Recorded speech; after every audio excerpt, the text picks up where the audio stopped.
Milord, आज हमारी अदालत में मौजूद हैं खाद्य मंत्री खा के भूखे जी। नमस्कार।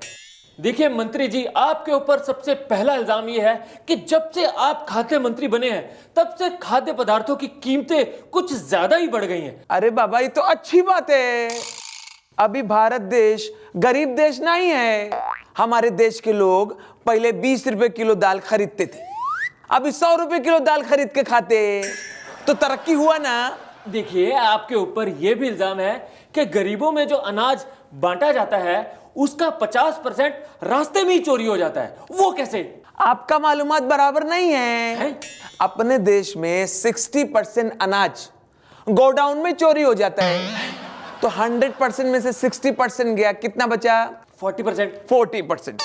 अभी 40% जब अनाज बचा है तो 50% अनाज रास्ते में चोरी होएगा कैसे? देखिए, आपके ऊपर यह भी इल्जाम है कि उचित रखरखाव ना होने की वजह से काफी अनाज सड़ रहा है। उसके बारे में आप क्या कहना चाहेंगे? अरे बाबा, सरकार के पास जगह नहीं है? और आजकल का पागल किसान लोग है, अनाज उगाता जाता है, इतना जास्ती अनाज उगाता है। तुम किसान को बोलो इतना जास्ती अनाज उगाने का नहीं। देखिए, आप हमें यह बताइए कि आप गरीबों की तरक्की के लिए क्या कर रहे हैं? गरीबों की तरक्की के लिए गरीबी को और बढ़ाना पड़ेगा। लेकिन उससे तरक्की कैसे होगी?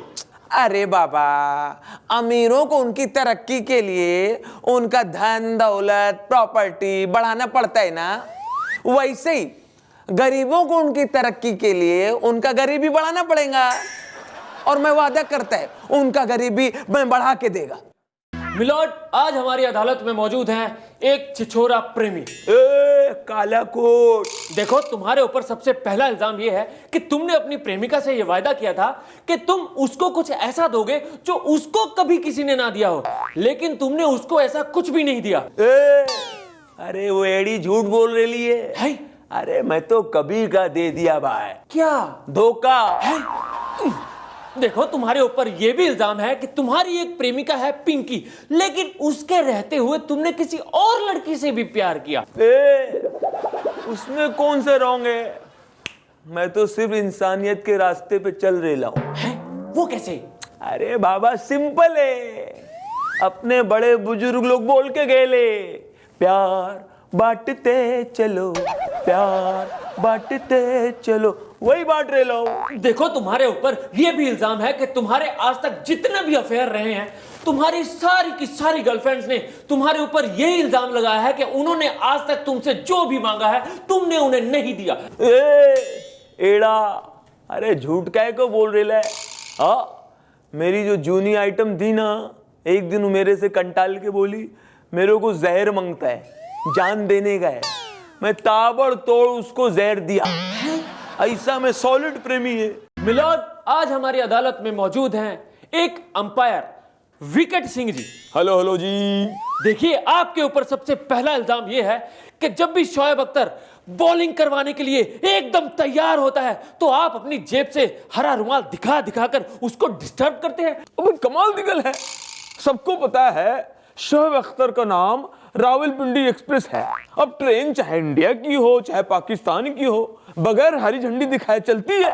देखिए, आपके ऊपर यह भी इल्जाम है कि जब लाहौर में Pakistani team Indian cricket team से मैच हारी थी तो उस रात 2 बजे आपको पाकिस्तानी ड्रेसिंग रूम से एक थैला लेकर बाहर निकलते हुए देखा गया। ऐसा क्यों? ओ यार, उस रात की न पूछो।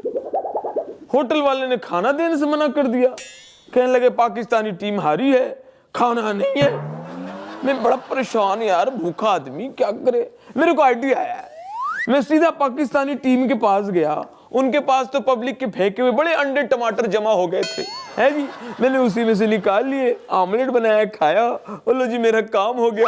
देखिए, पब्लिक ने यह गौर किया है कि कोई भी बैट्समैन जब किसी स्पिन बॉलर को खेलने के लिए तैयार होता है तो आप चुपके से उस बैट्समैन को जाके एक चिट दे देते हैं, एक स्लिप दे देते हैं। ऐसा क्यों? ओ यार, जब भी मैं किसी को देखता हूं बगैर हेलमेट के, मैं बड़ा परेशान हो जाता हूं।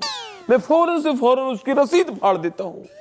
आपको जानकर खुशी होगी कि मैं अंपायर बनने से पहले ट्रैफिक पुलिस में था। मिलॉर्ड, आज हमारी अदालत में मौजूद है एक बहुत बड़े सरकारी इंजीनियर।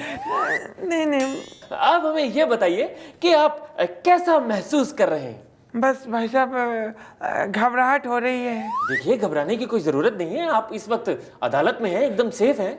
इसीलिए तो घबरा रहा हूँ। आपको तो पता है सरकारी बिल्डिंग का हमेशा टेंशन बना रहता है कि आप गिरी तब गिरी, आप गिरी, गिरने वाली, नहीं गिरी, नहीं गिरी, अरे गिर गई। देखिए, इन सब बातों को छोड़िए, आप हमें यह बताइए कि MI रोड पर PJ फ्लाईओवर आप ही की देखरेख में बना है ना? जी जी जी। तो आप जब उस फ्लाईओवर से जाते हैं तो आपको कैसा महसूस होता है? उस पुल के ऊपर से जब गुजरता हूँ तो बहुत घबराहट होती है। मैं उस पुल पे यही दुआ मांगता रहता हूँ, भगवान भगवान भगवान भगवान भगवान, जब तक मैं इस पुल पे हूँ ये गिरे ना, ये गिरे ना, गिरे। जैसे उतर जाता हूँ, बच गए। देखिए, आपके ऊपर यह भी इल्जाम है कि कोई भी व्यक्ति जब आपको इंजीनियर कह के बुलाता है तो आपका सीना गर्व से चौड़ा नहीं होता, ऐसा क्यों? वकील साहब, जब को मुझे जोर से बुलाता है इंजीनियर साहब, मैं खड़बड़ा के स्कूटर लेके फुटपाथ पे गिर जाता हूँ। मुझे लगता है जरूर जरूर कोई सरकारी बिल्डिंग या ब्रिज फिर गिरा होगा जिसको मैंने बनाया है। वकील साहब, मैंने घबराहट में मेरी जो नेम प्लेट है मेरे घर के बाहर लगी है, उसमें से मैंने नीचे का इंजीनियर वो मिटा दिया, वो नहीं है।